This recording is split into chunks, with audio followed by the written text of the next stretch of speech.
একক ভেক্টর। প্রথমে আসি একক ভেক্টর কি। যে ভেক্টরের মান 1 একক তাকে একক ভেক্টর বলে। একক ভেক্টরের মান সবসময় 1 হবে। কোনো একটি পূর্ণাঙ্গ ভেক্টর একক ভেক্টর নিয়েই গঠিত হয়। কোনো ভেক্টরকে তার মান দ্বারা ভাগ করলে একক ভেক্টর পাওয়া যাবে। একক ভেক্টরের দিক। একক ভেক্টরের দিক হচ্ছে মূল ভেক্টরের দিকে। আর একক ভেক্টরের কাজ।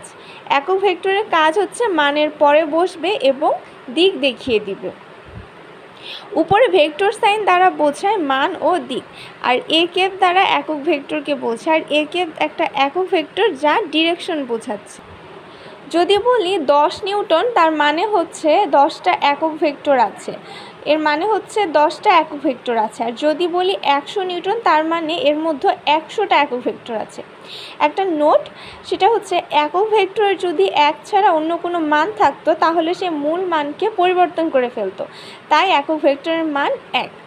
একক ভেক্টরের উদ্দেশ্য গুণ করা নয়, এর উদ্দেশ্য হচ্ছে মানের পরে বসবে এবং সবসময় দিক দেখিয়ে দিবে।